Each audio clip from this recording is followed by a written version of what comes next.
Imbagag sa Pilipinas at tuyan dagiti kang runa na damdamag dito'y PTV Cordillera. Maguyuyugoy dagiti taxi operator ken na driver iti Baguio City apag talinadenda nga napintas ti kalidad ti taxi units ken serbisyo da tapno mapasaya at mati turismo ti syudad. Takwatan nga dagiti taxi cabs maatap ang nadadael dagiti paset na kasi ti tugaw tawa ken addapay dagiti narugit asaan komportable kadagiti pasahero. Adamat lang dagiti taxi driver asaan na pamilyar kadagiti ruta, tourist sites ken daduma lugar.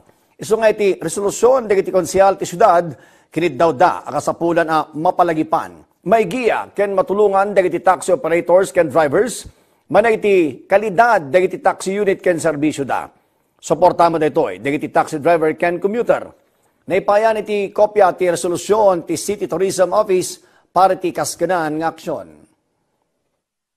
Generally speaking, siguro, I guess it's for yung overall experience dyan tsaka yung safety of the passengers. Kasi there are a lot of places kasi dito sa Baguio na hindi accessible. So, kumbaga primary, one way of tourists getting there is through taxis. Kaya feeling ko that's gonna, help in that part din.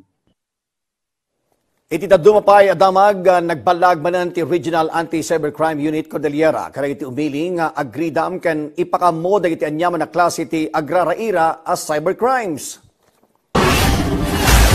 Impaganagat ti Raco Cordillera, kagiddan ti panagduras ti teknolohiya, ti panagraira mo ti cybercrimes kasi ti digital payment, online investments and transactions, recharging and tasking scam ken dadumapay. Nasurog ka sa agasot a kaso tim imbestigaran detag dama, ken agarop sa nga pulo a reklamo, ti mayum uman kadakwada iti inaldaw. Kadwan kaditi biktima ti love scam, ken investment scam diti Cordillera, dagiti nataangan, ken nagpenpensyon. Gapoy tiretoy na ingat nga information education campaign ti saysayang kat ti opisina baban iti mainstream ken social media kastamatan ti dialogo iti barangay. Hindi po kami magsasawa na magsabi sa inyo na bago po kayo mag-click, mag-isip mo kayo ng 10 beses. And then wag po kayong maniniwala sa mga nakikita nyo through online. Iti maudi adamag Pilipinas, impaulog ni Baguio City Mayor Benjamin Magalong ti Executive Order No. 131 Series of 2023 ng Activate Manant Executive Committee ti Oplan Kaluluwa 2023. Ginawan da ito yung aktibidad ti lokal na gobyerno ken iti Baguio City Police Office para iti seguridad ken epektibo a crowd management iti panakobserbar ti All Souls Day. Naituding agtaripnong ti committee inton sumunod na lawas tapno isagana dagiti polisiya pagalagadan kenadang para iti panakobserbar ti undas. May palagip kabayatan ti talo-atawan a pandemya.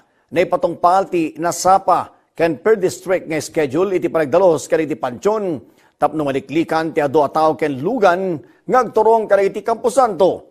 Iti agdama nasurong iti sangapulo iti para publiko ken pribado a Camposanto iti syudad ti Salem. Bueno, dagiti kang runa na damag dito'y PTV Cordillera. I-like ken i-follow iti PTV Cordillera iti Facebook ken TikTok ken ag-subscribe iti PTV Cordillera. Ken iti YouTube channel para iti PTV Balita Ngayon sa Probinsya. Siak ni Eddie Carta, Nembagal daw, kada kayo amin.